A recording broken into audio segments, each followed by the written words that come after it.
서로 한 번 더 인사합시다. 복음이면 가능합니다. 이게 저희 교회 인사입니다. 어색하시지만 한 번 더 다시 복음이면 가능합니다. 네, 여러분 복음의 능력을 믿으시죠? 항상 삶 속에서 복음의 능력을 경험하시길 주님의 이름으로 축복합니다. 하나님의 뜻을 따라 이스라엘 백성들은요, 바벨론에 있었던 자신들의 대부분의 소유를 내려놓고요, 고국 이스라엘로 귀환했습니다. 그들은요, 경제적인 어려움과 외부의 비난과 공격에도 불구하고 하나님의 뜻을 따라 성전 재건을 완성했습니다. 그런데 문제는요, 그런데도 그들의 삶은 전혀 변한 것이 없었다라는 것이죠. 여전히 어려웠다라는 겁니다. 문제가 계속 있었다라는 것이죠. 그들은 사실 기대를 가졌거든요. 이처럼 자신들이 모든 것을 내려놓고 하나님의 뜻에 순종해서 고국으로 돌아와 성전 재건을 마치면 나라가 회복되고 그들의 삶도 다시 풍요로워질 것이라고 기대했습니다. 그런데 그렇지 않았던 거예요. 그들의 상황은요, 별반 달라진 것이 없었습니다. 아니요, 오히려 더 심각해졌습니다. 여전히 나라는요, 페르시아의 지배를 받는 속국이었고요, 그들의 삶은 여전히 가난했어요. 이로 인해서 그들은요, 영적인 침체에 빠지게 되었습니다. 여러분, 우리도 그럴 때가 있지 않습니까? 뭔가 기대감을 가지고 신앙에 열심을 부렸는데 내 기대처럼 안 됐을 때 뭐가 찾아옵니까? 신앙의 회의감이 찾아오죠. 영적 침체가 찾아옵니다. 이게 여러분 사실 믿음이 약한 사람에게 오는 게 아니라요, 저 같은 목사한테도 찾아와요. 믿음이 있는 사람한테도 찾아옵니다. 엘리야가 그랬잖아요. 거짓 선지자들 몇백 명과 함께 싸워서 이겼어요. 근데 그에게 영적 침체가 찾아왔습니다. 왜일까요? 자신이 기대했던 대로 하나님이 역사하지 않으셨기 때문입니다. 거짓 선지자를 이기면 자신이 생각했을 때는 부흥이 일어날 줄 알았거든요. 근데 뭐예요? 이세벨이 죽이겠다고 핍박하는 거예요.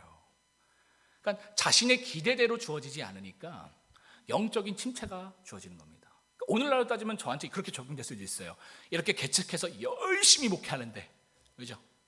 사람들이 오지 않으면, 그죠? 영적 침체가 찾아오겠죠.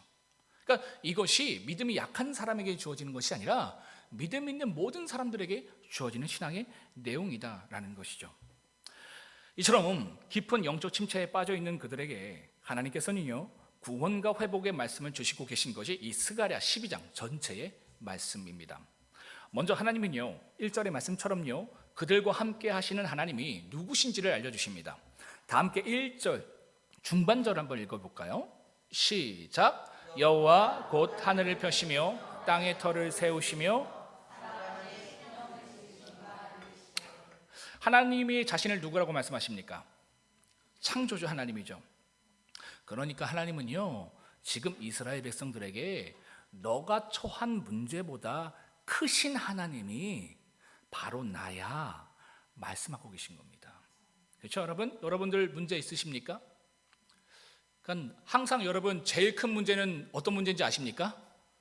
내가 당한 문제예요. 군대도 여러분 어디가 가장 힘든 군대인지 아십니까? 내가 복무했던 군대예요. 그러니까 이건 뭐냐면 내 문제가 그토록 크게 느껴진다라는 겁니다. 근데 여러분 어떤 문제를 갖고 계시세요 오늘? 근데 여러분 단연컨대 하나님은 그 문제보다 크십니다. 믿으십니까? 왜입니까? 창조주 하나님이시니까. 지금 그것을 말씀하고 계신 거예요. 그러니까 자신의 문제가 너무 커 보이니까 이 창조주 하나님이 요만해 보이는 거예요. 그래서 믿음이 보이지 않으니까 늘 방황하는 인생, 낙심하는 인생, 절망하는 인생, 그렇죠? 창조주 하나님께서 함께 하고 계시거든요. 지금 그걸 지금 보라는 거예요. 그 창조주 하나님이, 문제보다 크신 하나님이 지금 너와 함께 있어, 이것을 믿어라고 지금 말씀하고 계시다라는 것이죠. 여러분 이것을 믿고 안 믿고는요, 천지 차이입니다. 이 창조주 하나님 내가 믿느냐 안 믿느냐는요, 정말 큰 차이예요. 엘리사가 그랬잖아요. 아람 군대가 수천의 그 군대가 엘리사를 죽이기 위해서 밤사이에 둘러쌌습니다. 그래서 그것을 보게 되는 거예요. 먼저 이 엘리사의 종이었던 게하시가 그걸 봤습니다. 그러니까 2명밖에 없는데 수천의 군대가 자신들을 둘러쌌으니 문제가 얼마나 커 보이겠어요. 그래서 게하시는 낙심하고 절망했어요. 근데 엘리사는 평온한 겁니다. 왜 그랬습니까? 그는 그 문제보다 크신 하나님을 보았기 때문이에요. 그래서 게하시가 그걸 못 보고 막 두려워하고 떨고 있으니까 한번 보라고 하면서 영적인 눈을 열어주시잖아요. 그러니까 어떻게 합니까? 불말과 불병거가, 그죠? 그들과 함께하는 걸 보게 되잖아요. 이런 거예요, 여러분. 내가 창조주 하나님을 믿느냐 믿지 않느냐, 이 내용은요 삶에서 전혀 다른 내용으로 작용한다라는 것이죠. 여러분에게 하나님의 은혜로 이러한 믿음이 있으시길 주님의 이름으로 축복합니다. 그런데 왜 그들은 이처럼 하나님 뜻에 순종했음에도 불구하고 삶의 문제가 여전히 그들에게 있었을까요? 왜 그랬을까? 하나님이 약하셔서. 그렇지 않습니다. 그것은요 그들 안에 여전히 죄가 머물러 있기 때문이다라는 것이죠. 놀랍죠? 보통 결단이 아니에요. 그때 바벨론에 있었다라는 것은 여러분 그냥 포로가 아니었습니다. 사실 살기 좋았거든요. 그러니까 오늘날 따지면 미국에 사는 거나 마찬가지예요. 근데 그 모든 자신의 소유를 던지고 믿음으로 순종해서 결단해서 고국으로 온 겁니다. 그리고 어려운 중에서도 이 성전을 재건한 거예요. 이 정도 믿음이면 엄청 훌륭한 믿음 같잖아요. 그런데도 그들 안에는 여전히 죄가 머물러 있었다라는 것이죠. 우리가 계속적으로 학개서와 스가랴서를 통해서 보았지 않았습니까? 그러한 순종이 있었음에도 불구하고 여전히 그들이 세상 가운데 마음을 빼앗겨요. 삶의 우선순위를 하나님께 두지 않고 세상에 자꾸 둬요. 그리고 세상의 가치와 쾌락을요 우상 삼습니다. 여러분 우리가 이렇습니다. 몇 번을 순종할 수 있습니다. 사실 그 순종도요 온전한 순종이 아니에요. 어떤 기대감을 가지고 순종하는 겁니다. 순수한 순종이 아니다라는 것이죠. 내가 그 순종을 하면 하나님이 그 순종의 대가를 뭐를 주시겠지. 내가 이만큼 포기하면 하나님께서 그 이상을 주시겠지. 마치 거래를 하듯이 순종하는 것이 우리입니다. 그렇죠? 그래서 그렇게 순종했음에도요 기대했던 것만큼 하나님께서 나에게 주지 않으시면 바로 신앙의 회의감을 갖고 낙심해 버리는 것이 우리다라는 것이죠. 당시 이스라엘 백성들이 그랬습니다. 그들이 이처럼 엉망으로 신앙했습니다. 그런데요 놀라운 것은 하나님은 역시 신실하세요. 그들의 이러한 실망스러운 모습과 상관없이요 그들에게 사랑과 은혜를 베푸셨습니다. 하나님께서요 그들을 뒤덮고 있는 문제들 속에서 그들을 철저하게 보호하시고 돌보실 것을 약속하십니다. 2, 3절의 말씀처럼요 이스라엘을 취하게 하는 잔이 되게 하여서 대적들을 넘어지게 할 것이고요, 또한 이스라엘을 무거운 돌이 되게 하여서 대적들이 들거나 흔들거나 옮기지도 못하도록 하시겠다라는 겁니다. 만약 그 대적들이 이스라엘을 조금이라도 건든다면 내가 가만두지 않을 거야, 너희 이스라엘 백성들을 건들면 크게 상할 거야 라고 말씀도 해주셨습니다. 여러분 이스라엘을 향한 이러한 완벽한 돌보심과 보호하심이 누구에게 주어지는 겁니까? 세상의 권력입니까? 세상의 가치입니까? 아니죠. 여호와 하나님이 이것을 지키시는 겁니다. 하나님께서 이것을 지금 분명히 하고 계신 겁니다. 그래서 하나님께서 8절에서 그날에 여호와가 예루살렘 주민을 보호하리니 라고 말씀하신 거예요. 누가 보호하신다고요? 여호와가. 그들의 보호하심과 회복하심의 출처를 분명히 하고 계신 겁니다. 왜냐하면요 그러한 하나님의 보호하심과 회복이요 겉으로 보기에는 세상의 권력과 가치가 그것을 이루는 것처럼 보일 수 있기 때문입니다. 다 함께 6절을 읽겠습니다. 6절 시작. 그날에 내가 유다 지저자들을 나무 가운데에 화로 같게 하며 곡식단 사이에 횃불 같게 하리니 그들이 그 좌우에 에워싼 모든 민족들을 불사를 것이요 예루살렘 사람들은 보기에는 지도자들의 강력한 리더십으로 대적을 이긴 것처럼 보이지만 누가 이것을 하신 것이라고 말씀하십니까? 하나님께서 지도자들을 통해서 이러한 놀라운 일을 이루시겠다라는 것이죠. 이것을 왜 강조하셨을까? 우리는 늘 착각하기 때문입니다. 세상의 권력이, 세상의 가치가 나의 삶의 문제, 나라의 문제를 해결해 줄 것이라고 착각합니다. 그래서요 이러한 세상의 권력과 이 가치를요 맹신할 때가 있고 숭배할 때가 있습니다. 아니라는 거예요. 하나님께서 문제를 해결해 주시는 것이다라는 겁니다. 우리는 믿는다고 말해요. 세상의 힘이 아니라, 세상의 물질이 아니라 하나님이 내 삶의 문제를 해결해 주시고 보호해 주시고 회복해 주실 거야 라고 믿는다고 말합니다. 근데요, 삶의 내용을 자세히 들여다보면요, 아닐 때가 많다라는 것이죠. 겉으로는요, 하나님이 내 삶의 도우심과 피난처와 산성처럼 고백하고 행동하지만 사실요, 내 문제를 해결하기 위해서 붙드는 것은 세상의 힘과 관계가 물질일 때가 많다라는 거예요. 왜입니까? 하나님보다 이러한 세상의 힘과 성공과 관계와 물질이 더 하나님처럼 느껴지기 때문에. 제가요, 목사잖아요.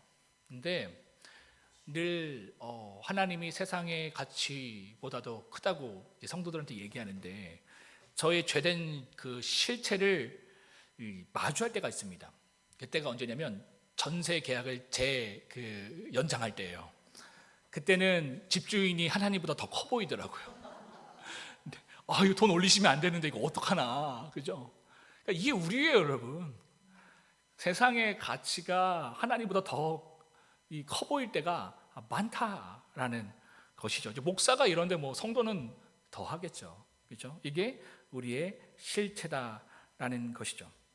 이처럼 하나님께서요, 이스라엘 백성들을 그들의 대적에게서 구원하실 것을 약속하시는데요, 그 구원을 어떻게 이루어 가실 것이냐면 메시아적 존재를 그들에게 보내주셔서 이루시겠다라고 하신 겁니다.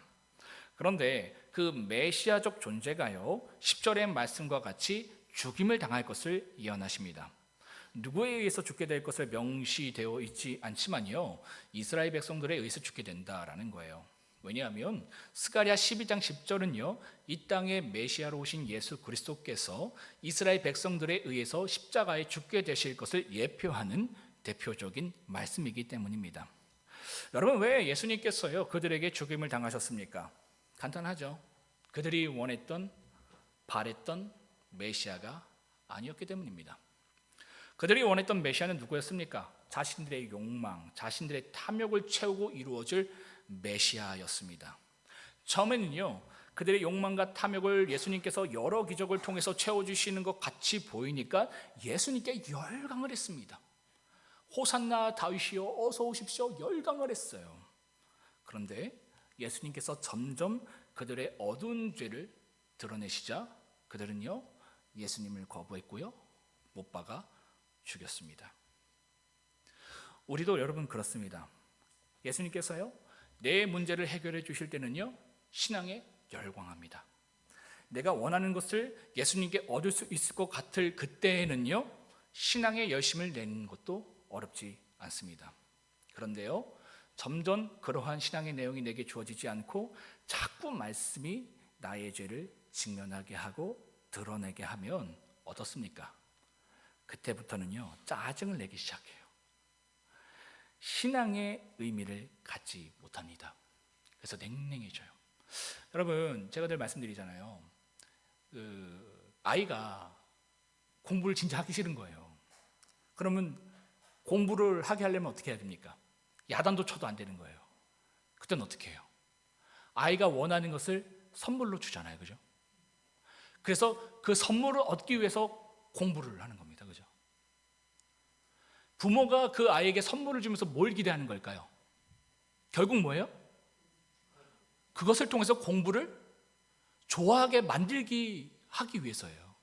그리고 그 공부를 통해서 세상에서 성공된 인생, 자신의 꿈을 펼치기 위해서 나아가기를 원한다라는 것이에요. 그래서 때로는요, 또 앞으로는요, 어떻게 해야 됩니까? 이제 선물 주는 거 그만해야 되는 거예요, 그죠?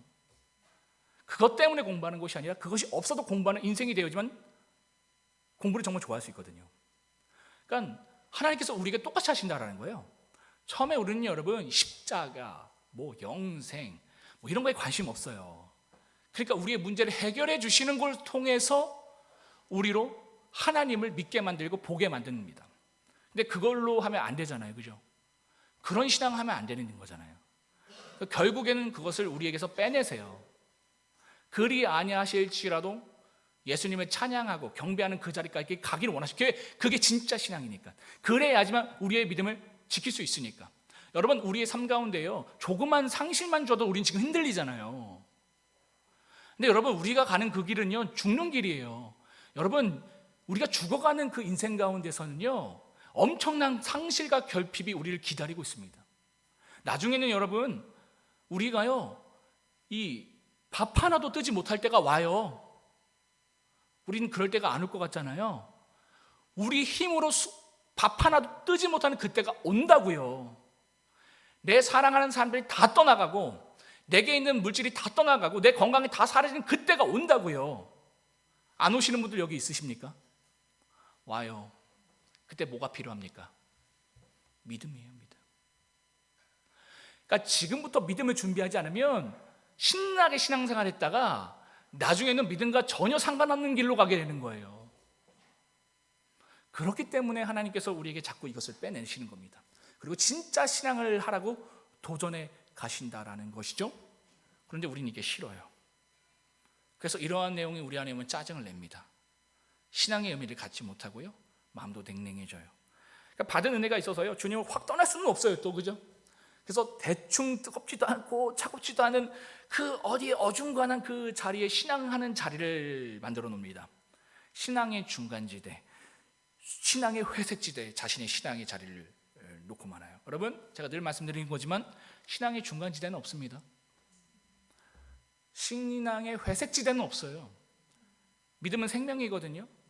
유기체예요. 자라나는 것 아니면 죽어가는 거예요. 잠시 멈출 수는 있어요. 근데 여러분, 계속 멈춰 있으면 죽은 거예요. 죽어가고 있는 거예요. 근데 우리는요, 그 어중간한 자리에 신앙의 위치를 두고는, 그리고는 내가 믿으면 돼요. 세상도 버릴 수 없고 하나님도 버릴 수 없는 어떤 그러한 애매한 신앙의 위치, 어중간한 위치. 근데 여러분, 신앙의 중간지대는 없어요. 회색지대가 없어요. 거기에 혹시라도 여러분 1년, 10년, 20년 있으셨습니까? 죄송한 말씀이지만 난 영적으로 죽어가고 있는 거예요. 죽은 걸지도 몰라요. 여러분, 이것을 명심하시길 바랍니다.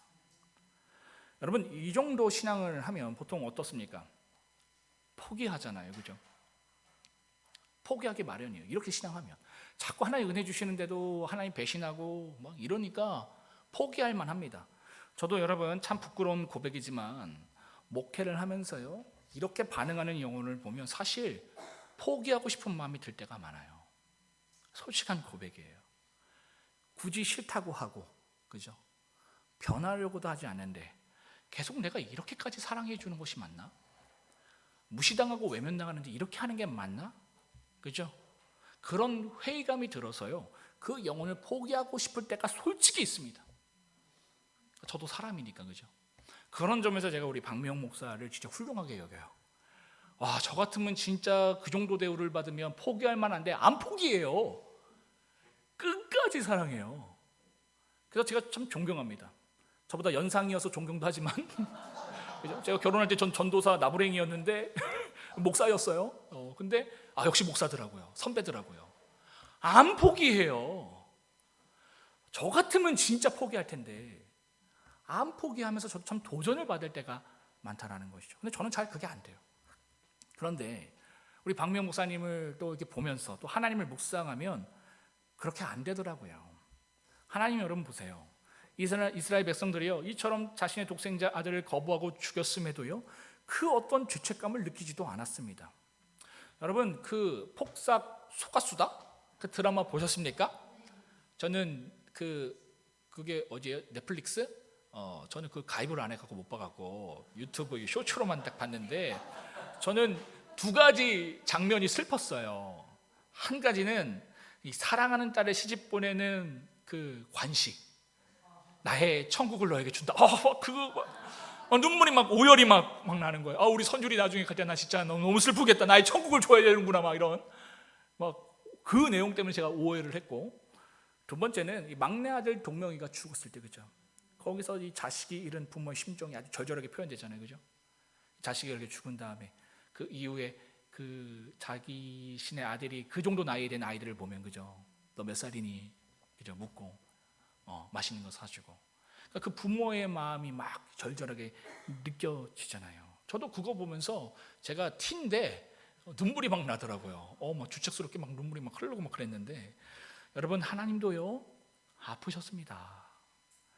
하나님이라고 해서 여러분 감정도 없으신 분이 아니에요. 그런 상황에서요 아무렇지도 않은 분이 아닙니다. 하나님도요 당신의 아들이 처참하게 사람들에게 거부당하고 죽임당할 때에요 가슴이 찢어지셨습니다.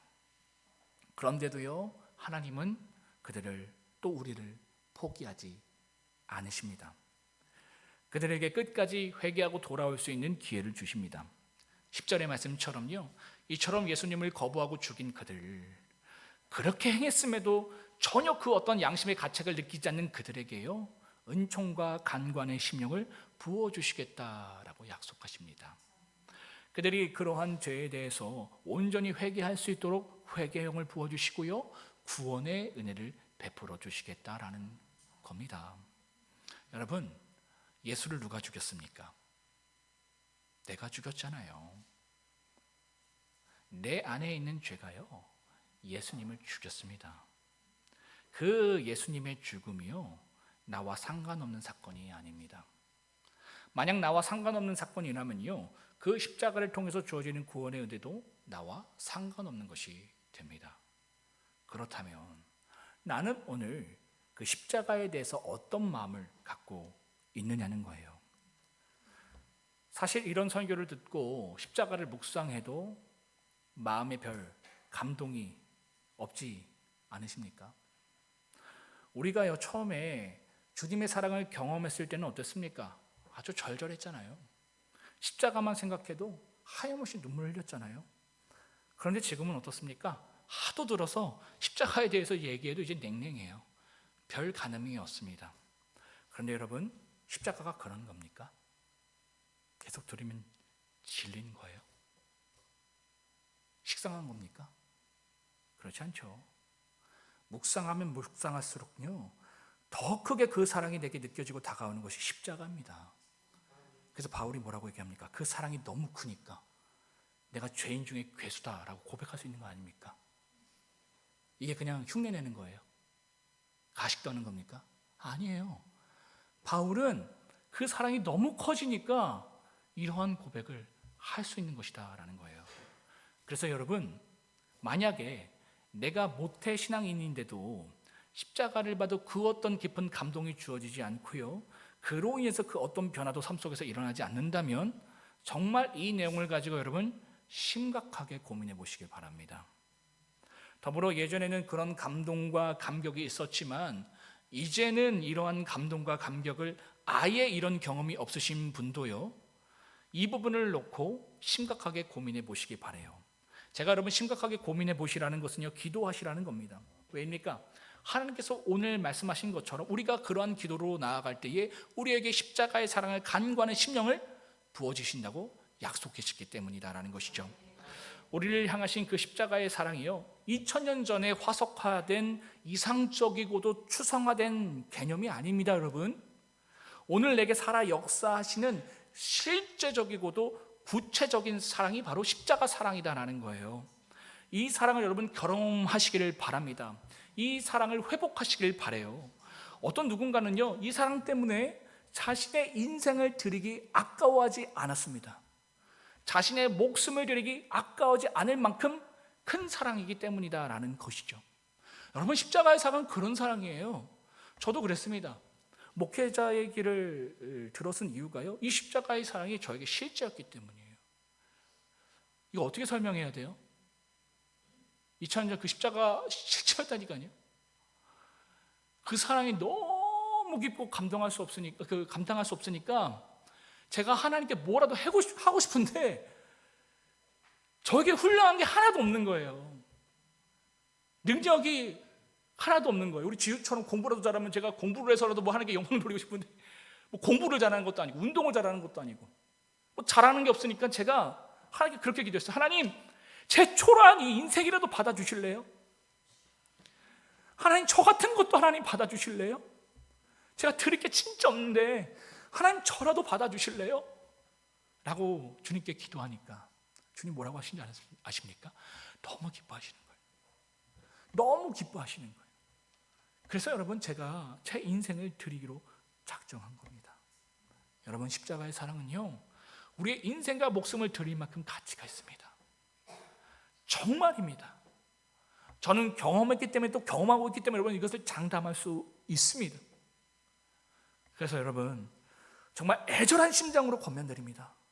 만약 그 사랑의 가치를 아직 모르고 있으시다면, 그 사랑의 가치를 잊고 계시다면 오늘 말씀을 통해 기도하시길 바랍니다. 주님, 내게 간구하는 심령을 부어 주시옵소서. 바라옵기는요, 그러한 기도를 통해서 여러분을 향하신 그 애끓는 십자가의 사랑을 다시금 발견하고 경험하는 한 주간이 되시길 주님의 이름으로 축복합니다. 기도하시겠습니다.